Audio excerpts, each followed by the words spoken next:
পুদুচেরি, আসাম, পশ্চিমবঙ্গের বিধানসভা নির্বাচন এবং ধর্মনগর উপনির্বাচনে বিজেপি জয়ের আনন্দে ৩৮ জোলাইবাড়ি মন্ডল বিজেপির উদ্যোগে ভাইকোড়া বাজারে এক বর্ণাঢ্য বিজয় মিছিলের আয়োজন করা হয়।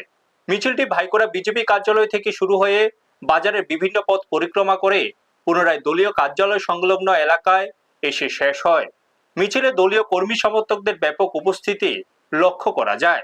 এই দিনের বিজয় মিছিলে উপস্থিত ছিলেন ৩৮ জোলাইবাড়ি মন্ডল বিজেপির সভাপতি সুজিত দত্ত, জোলাইবাড়ি ব্লক পঞ্চায়েত সমিতির ভাইস চেয়ারম্যান কেশব চৌধুরী, মন্ডল সদস্য সুজন বণিক সহ অন্যান্য নেতৃত্বরা। দলীয় জয়ের আনন্দ ভাগ করে নিতে কর্মী সমর্থকদের মধ্যে ছিল ব্যাপক উৎসাহ ও উদ্দীপনা। ব্যুরো রিপোর্ট, নিউজ তৎকাল 24। প্রথমে সবাইকে নমস্কার।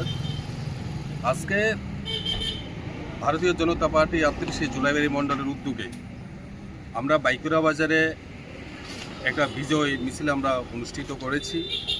এটার মূলত কারণ হচ্ছে আমাদের এই ভারতবর্ষের মধ্যে পশ্চিমবাংলা, আসাম, পুদুচেরি এবং ত্রিপুরা রাজ্যের ধর্মনগর থেকে শুরু করে সারা ভারতবর্ষে বিজেপির একটা বিশাল একটা জয় জয়কার।